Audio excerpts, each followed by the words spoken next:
Hello बच्चों, आप सभी का स्वागत है अपनी आज की हिंदी की क्लास में। तो जैसा कि बच्चों आप सबको पता है कि इससे पहले वाले वीडियो में हमने महादेवी वर्मा जी के बारे में जाना था, उनका लेखक परिचय जाना और उनका पाठ परिचय जो कि रेखा चित्र है उनका गोरा, उसके बारे में हम क्या है आज अध्ययन करेंगे।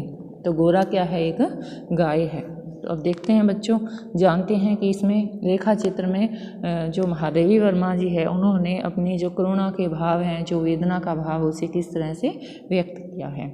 तो ध्यान देना बच्चों अपनी अपनी बुक्स में। तो गोरा मेरी बहन के घर पली हुई गाय की वह संधि तक पहुंची हुई बछिया थी। यानी गोरा कौन है? एक किशोरावस्था में पहुंची हुई बछिया है। उससे इतने स्नेह और दुलार से पाला गया था कि वह अन्य गोवत्साओं से कुछ विशिष्ट हो गई। गोवत्साओं यानी गाय के बछड़ों से, यानी जितने भी बाकी गाय के बछड़े थे उन सब से वो अलग थी, उसे इस तरह प्यार से पाला गया था। बहन ने एक दिन कहा, तुम इतने पशु पक्षी पाला करती हो, एक गाय क्यों नहीं पाल लेती जिसका कुछ उपयोग हो। वास्तव में मेरी छोटी बहन श्यामा अपनी लौकिक बुद्धि में मुझसे बहुत बड़ी है, यानी उसकी जो व्यवहारिकता है वो कहीं ज़्यादा अच्छी है और बचपन से उनकी कर्म निष्ठा तथा व्यवहार कुशलता की बहुत प्रशंसा होती रही है, विशेषतः मेरी तुलना में। यानी देखो बच्चों, परिवार में जब दो बच्चे होते हैं तो दोनों में आपस में तुलना जरूर होती है। तो यहाँ पर जो महादेवी जी है वो कह रही है कि मेरी जो छोटी बहन है, कौन? श्यामा, वो क्या है? मुझसे हर काम में क्या है? श्रेष्ठ है, चाहे वो व्यवहार हो, चाहे वो कार्य करने की शैली हो। तो हमेशा जब तुलना होती है तो उसी की ही बड़ाई की जाती है।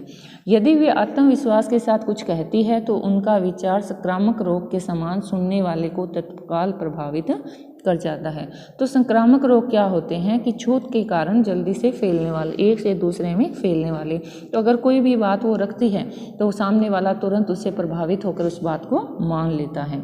आश्चर्य नहीं यदि उस दिन उनके उपयोगितावाद संबंधी भाषण ने मुझे इतना अधिक प्रभावित किया कि तत्काल उस सुझाव का कार्यान्वयन आवश्यक हो गया।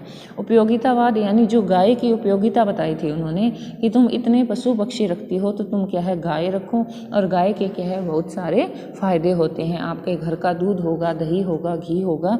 तो जैसे ही उन्होंने अपना भाषण दिया तो वो इतना प्रभावशाली था कि मुझे उनकी बात को मानना ही पड़ा।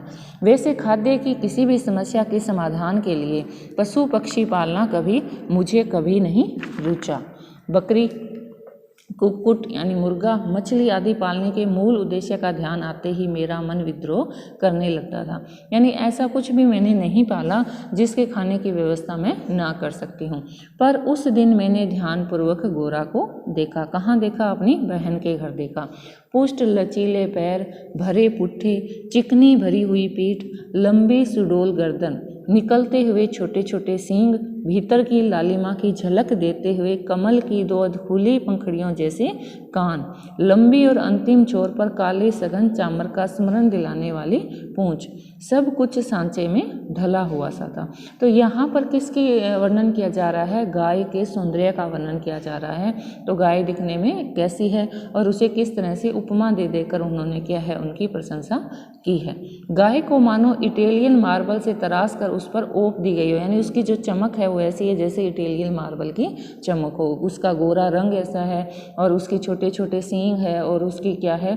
कमल की दो खुली पंखड़ियों जैसे क्या है? लालिमा लिए हुए कान है और उसकी जो लंबी पूंछ है, उसका जो अंतिम छोर है वो क्या है? थोड़ा सा काला भी है। तो यानी उसको देखने पर आप उसके ऊपर मुग्ध हो सकते हो, यानी आपको वो देखने में बड़ी अच्छी लगेगी। तो स्वस्थ पशु के रोमों की सफ़ेदी में एक विशेष चमक होती है। यानी अगर पशु क्या है? हेल्दी है, स्वस्थ है, उसे किसी प्रकार का रोग नहीं है, तो बच्चों उसमें अपने आप में एक चमक होती है। गोरा की उज्ज्वलता देखकर ऐसा लगा मानो उसके रोमों पर अभ्रक का चूर्ण मल दिया गया हो, जिसके कारण जिधर आलोक पड़ता था उधर विशेष चमक उत्पन्न हो जाती थी। यानी जिधर उसको हम देखते और फिर हम दूसरी तरफ देखते तो हमें क्या है? वैसी ही चमक दिखाई देती थी। तो गोरा को देखते ही मेरी पालने के संबंध में दुविधा जो थी वो क्या है, निश्चय में बदल गई। देखो बच्चों, जब उसने उसको देखा, लेखिका ने किसको देखा, गोरा को देखा, तो उसकी सुंदरता को देखकर वो इतनी खुश हुई कि उनका जो पालने का, पहले तो क्या था, वो दुविधा में थी कि गाय पालूं या नहीं, लेकिन उसकी सुंदरता को देखकर उसने निश्चय कर लिया कि वो गाय को आवश्यक ही पालेगी।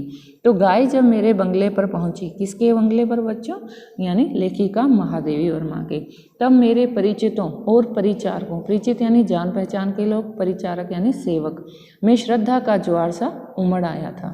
उसे लाल सफ़ेद गुलाबों की माला पहनाई गई, केसर रोली का बड़ा सा टीका लगाया गया, घी का चौमुखा दिया जलाकर आरती उतारी गई और उसे दही पेड़ा खिलाया गया। यानी किसी भी व्यक्ति को जब घर में लाते हैं तो उसका जिस तरह से स्वागत करते हैं वैसा ही स्वागत उन्होंने किसका किया है, गोरा का।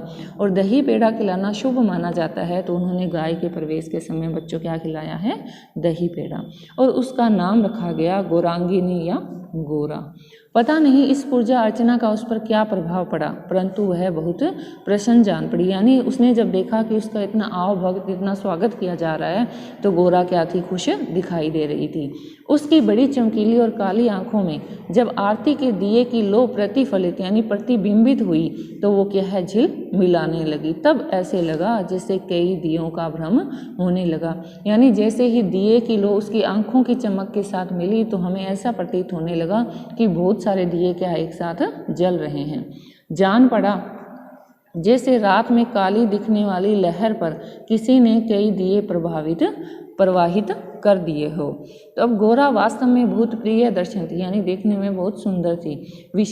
उसमें विशेष क्या था, उसकी काली बिलोरी आंखों का तरल सौंदर्य जो दृष्टि को बांधकर स्थिर कर देता था। यानी उसकी आंखें तो काली थी बच्चों, लेकिन उसकी आंखों में एक चमक थी, जो उसका पानी, आंखों का पानी था, वो इतना चमकीला था कि जब आप उसकी तरफ देखोगे तो आप भी क्या है, उसकी तरफ देखते ही रह जाओगे।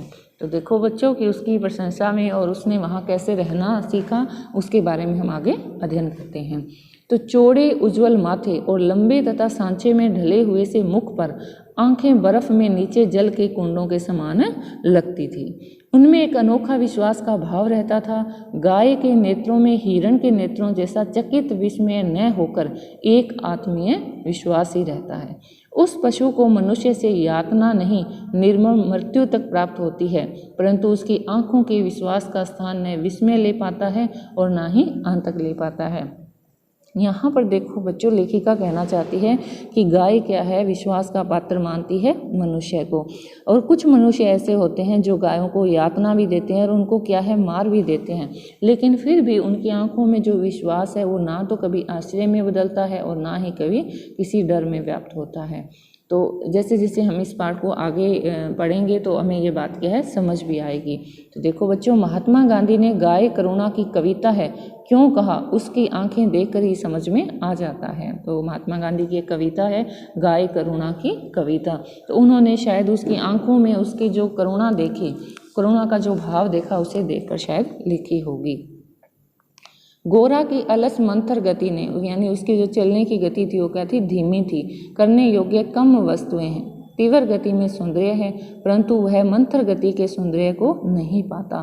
बाण की तीव्र गति क्षण भर के लिए दृष्टि में चकाचौंध उत्पन्न कर सकती है, परंतु मंद समीर से फूल का अपने वृत्तंत पर होले होले हिलना दृष्टि का उत्सव है। यानी यहाँ कहना क्या चाहता है कि बाण की जो तेज गति होती है वो हमें चकाचौंध बना देती है, लेकिन जो फूल की जो हवा के साथ आने वाली खुशबू होती है वो हमारे मन में क्या है, लंबे समय तक रहती है। वैसा ही सौंदर्य किसका है, गोरा का है, जो हमारे मन में क्या है, लंबे समय तक रह सकता है। कुछ ही दिनों में यह सबसे इतनी हिल मिल गई, किससे, वहाँ के जो मनुष्य है, नौकर है और वहाँ जो पशु पक्षी है, उन सब के साथ वो क्या है, घुल मिल गई कि अन्य पशु पक्षी उसकी लघुता और उसकी विशालता का अंतर भूल गए। कुत्ते बिल्ली उसके पेट के नीचे और पैरों के बीच में खेलने लगे। पक्षी उसकी पीठ और माथे पर बैठकर उसके कान तथा आंखें खुजलाने लगे। वह भी स्थिर खड़ी रहकर और आंखें मूंदकर मानो उनके संपर्क सुख की अनुभूति में हो जाती थी। कि देखो बच्चों, जब बहुत सारे पशु एक साथ रहते हैं तो उनमें आपस में भी क्या है, लगाव हो जाता है।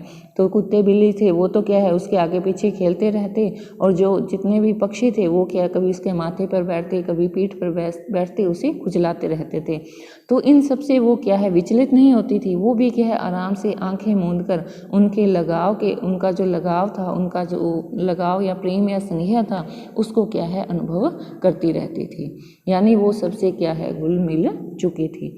हम सबको वह आवाज़ से ही नहीं, पैर की आहट से ही पहचानने लगी थी।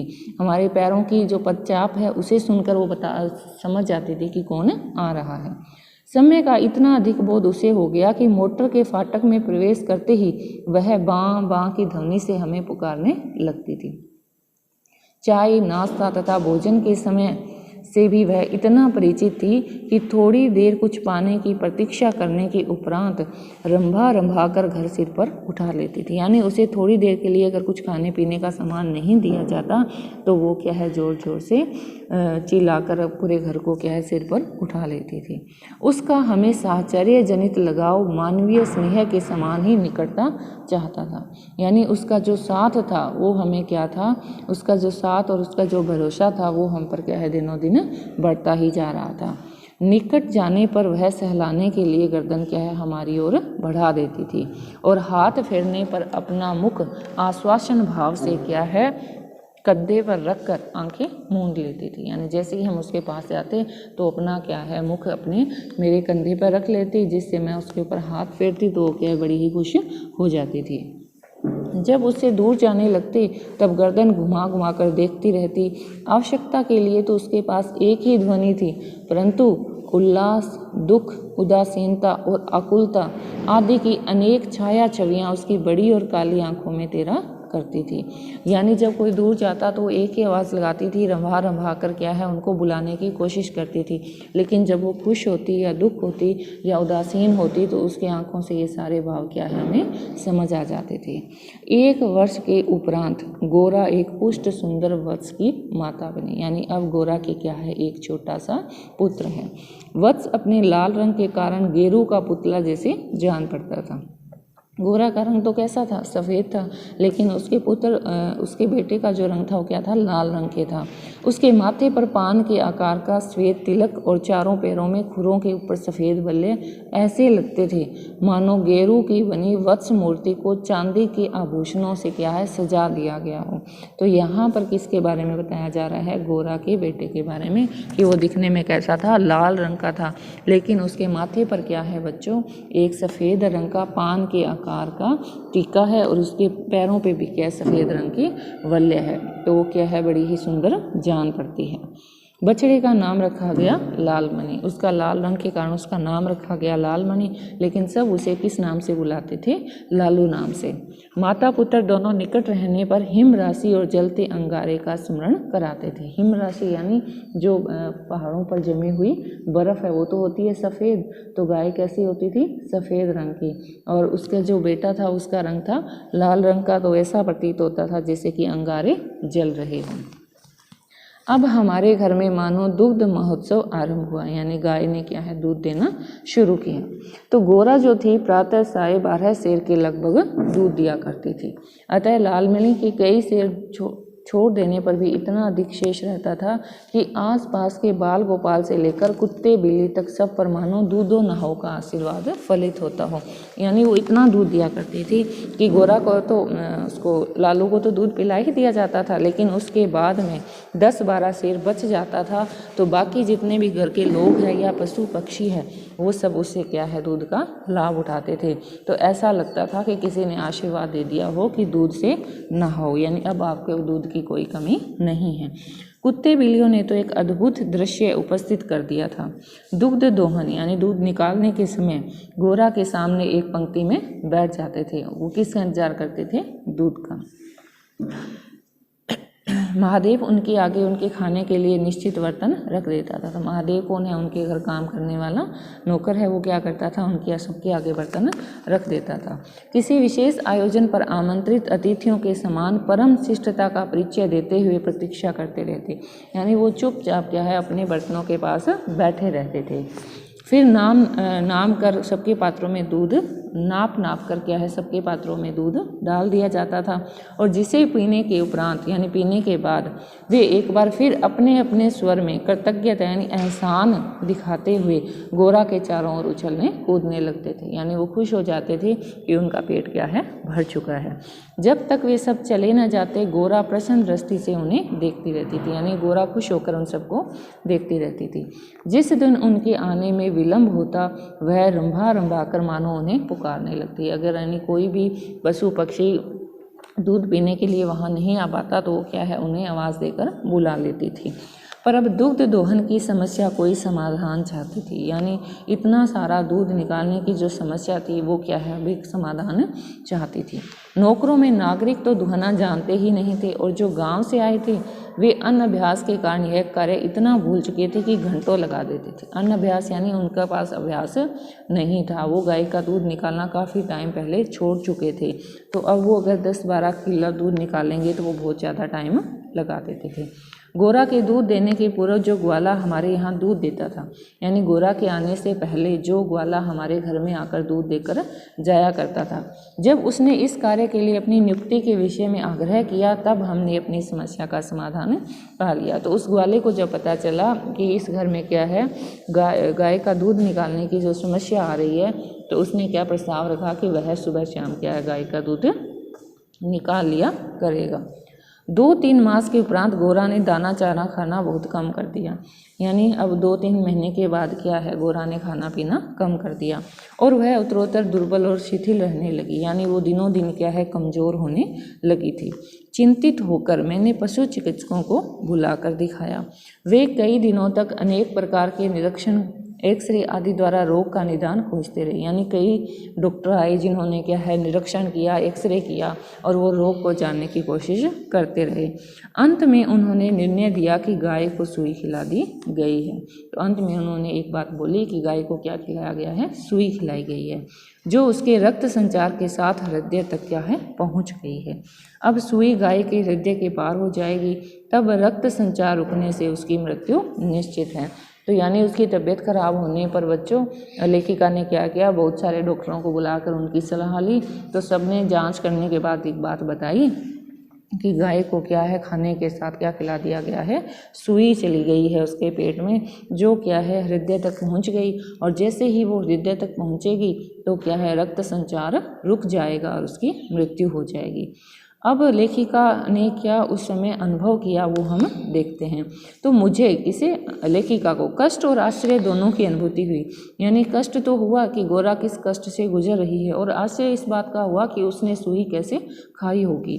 सुई खिलाने का क्या तात्पर्य हो सकता है, दाना चारा तो हम स्वयं देखभाल कर देते हैं, यानी जब हम खाना खिलाते हैं गाय को तो वो तो क्या है हम अच्छे से देख के देते हैं, परंतु संभव है उसी में सुई चली गई होगी।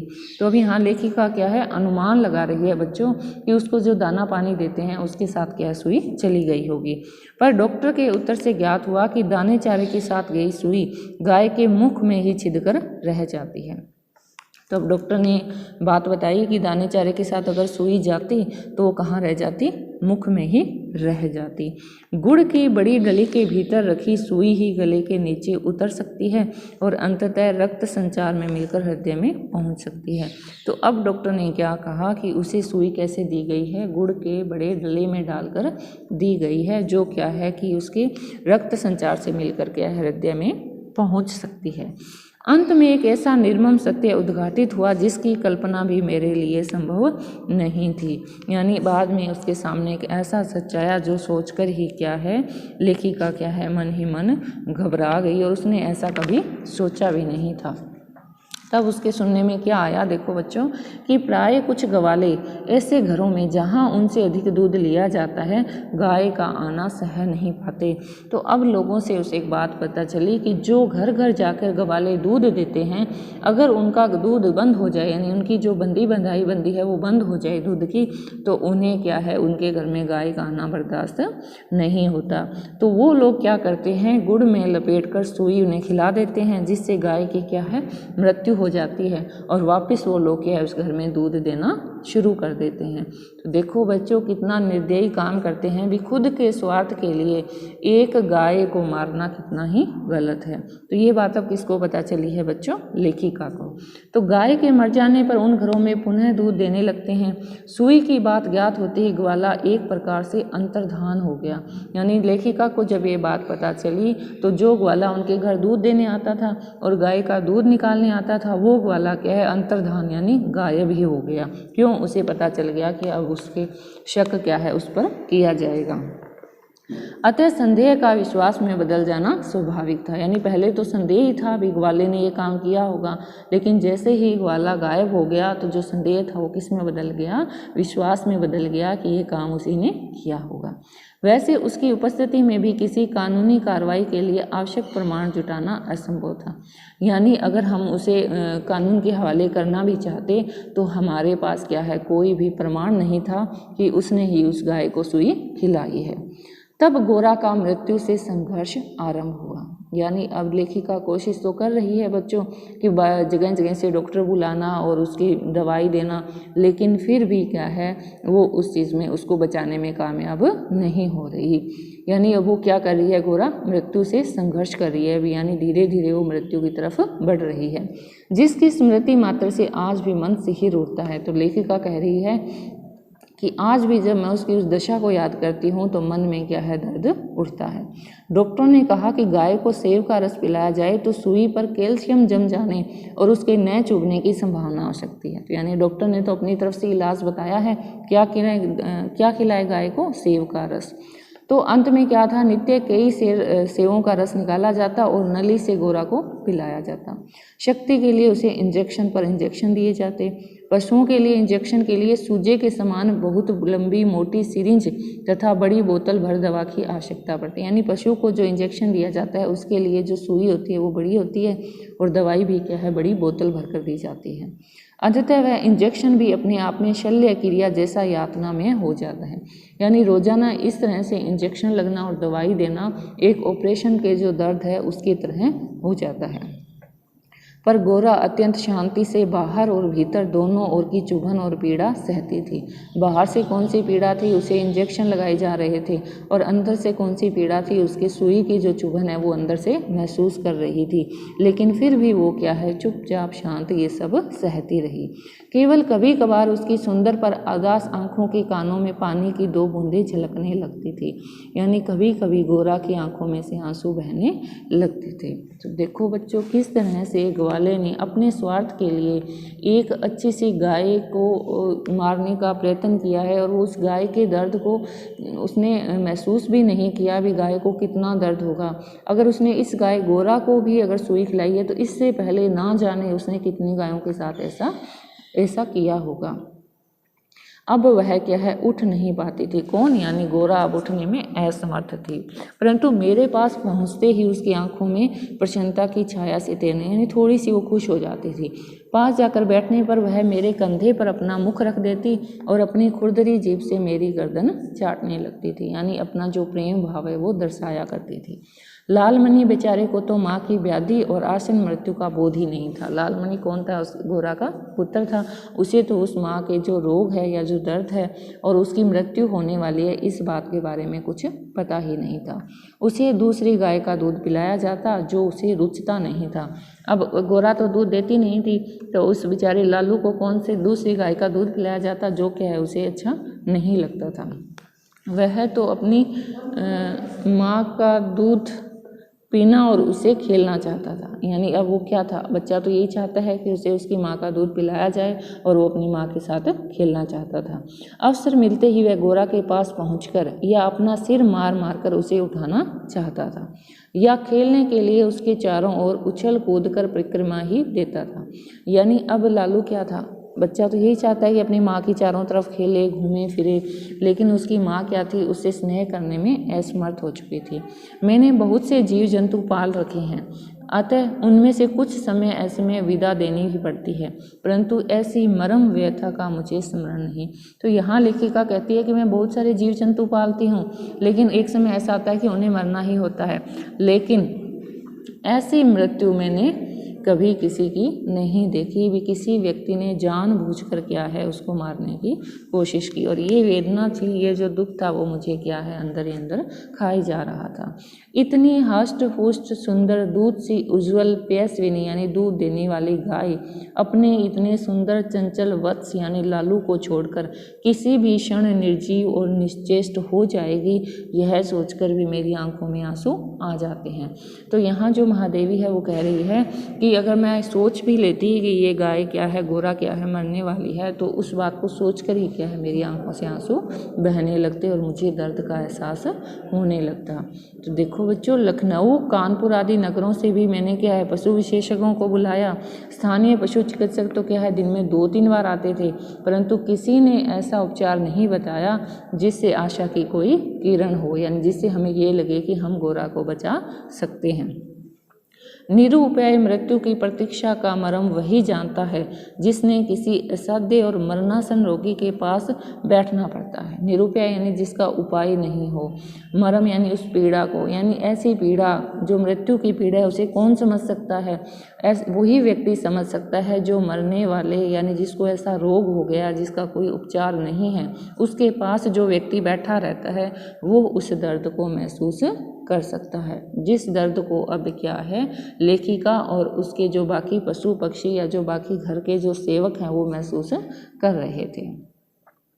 जब गोरा की सुंदर चमकीली आंखें निष्प्रभ हो चली, यानी उसकी आंखों से वो चमक धीरे धीरे खत्म हो गई, और अब जो सेव का रस था वो भी क्या है कंठ में रुकने लगा, यानी उसे भी वो निगल नहीं सकती थी। तब मैंने अंत का अनुमान लगा लिया था, यानी तब मैंने सोचा था कि अब इसकी मृत्यु होने वाली है। अब मेरी एक ही इच्छा थी कि मैं उसके अंत समय उपस्थित रह सकूँ, यानी अब मेरी एक ही इच्छा थी कि जब वो मरे तो मैं उसके साथ रहूँ। दिन में ही नहीं, रात में भी मैं कई बार उठकर उसे देखने जाती थी। अंत में एक दिन ब्रह्म मुहूर्त में यानी प्रभात ही 4 बजे जब मैं गोरा को देखने गई, तब जैसे ही उसने अपना मुख सदा के समान मेरे कंधे पर रखा, वैसे ही वह एकदम पत्थर जैसा भारी हो गया और मेरी बाहों पर से सरक कर धरती पर आ गया। कदाचित सुई ने हृदय को बेंधकर बंद कर दिया। तो बच्चों यहाँ पर लेखिका जैसे ही हमेशा की तरह गोरा को देखने गई तो गोरा ने क्या है अपना मुख कहाँ रख दिया, लेखिका के कंधों पर रख दिया। लेकिन थोड़ी ही देर उसका जो मुख था वो इतना वजन, उसमें इतना वजन हो गया, ऐसे लगा जैसे वो कोई पत्थर हो, धीरे से सरक कर क्या है धरती पर आ गिरा। अब ऐसा प्रतीत हुआ जैसे जो सुई थी उसने हृदय को भेद दिया हो और वो क्या है उसकी क्या है अब मृत्यु हो चुकी थी। तो गोरांगिनी को ले जाते समय, गोरांगिनी यानी गोरा को ले जाते समय मानो करुणा का समुद्र उमड़ आया, यानी सबकी आंखों में आंसू बहने लगे। परंतु लालमणि को तो इसके बारे में क्यों वो तो छोटा बच्चा है, उसे नहीं पता कि उसकी माँ के साथ क्या हो रहा है। वो तो हमेशा की तरह है खेल समझकर उछलता कूदता ही रहा। यदि दीर्घ निश्वास का शब्दों में अनुवाद हो सके तो उसकी प्रतिध्वनि कहेगी, यानी यहाँ लेखिका कहती है कि अगर मैं इन सबको कुछ शब्दों में बयान करना चाहूँ तो मैं यही कहना चाहूँगी कि आहा मेरा गोपालक देश। यहाँ पर लेखिका की जो वेदना है वो क्या है व्यक्त हो रही है, उसका हृदय क्या है तड़प उठा है और उसने ये कहा है कि ऐसा देश जहाँ पर क्या है गाय को पालने वाले गोपाल होते हैं, उस देश में क्या है गाय को मारने वाले भी गोपाल होते हैं। तो गाय को क्या है हम माता मानते हैं और माता को काल स्वरूप कौन आया है, एक ग्वाला। उसने क्या है ग्वाला तो गाय को पालने वाला होता है, लेकिन उसने ऐसा निर्दयी काम किया है सिर्फ अपने स्वार्थ के लिए ताकि वो उस घर में क्या है दूध दे सके। तो यहाँ पर लेखिका की क्या है वेदना व्यक्त हुई है और इन जो शब्दों को जैसा उसने अपनी स्मृति में उसको याद था उन शाब्दिक रेखा द्वारा क्या है उसने चित्रण किया है। तो ये सारा चित्रण क्या कहलाया था, रेखा चित्र कहलाया था कि रेखा के रूप में शब्दों को अंकित करना रेखा चित्र कहलाया। और सबसे बड़ा अफसोस उसे ये है कि गाय को जो पालने वाला ग्वाला है उसी ने है गाय की निर्मम हत्या कर दी, जिससे क्या है कि लेखिका के मन में उसके हृदय में क्या है जो दर्द है वो क्या है, हमेशा के लिए भर चुका है और उसके मन में क्या है, करुणा से भरा हुआ है। किसके लिए? गाय के लिए। तो इस पाठ में बेटा शुरू में तो क्या था, गाय के बाहरी सौंदर्य के बारे में वर्णन किया गया था कि वो कितनी सुंदर है, और अंत में क्या दिखाया गया है, मानवीय संवेदना दिखाई गई है, जिससे हृदय में क्या भर जाता है, करुणा भर जाती है। और सिर्फ हम एक ही कह सकते हैं कि आह मेरा गोपालक देश। तो बच्चों इस पाठ को सुनना और इसको समझने की कोशिश करना।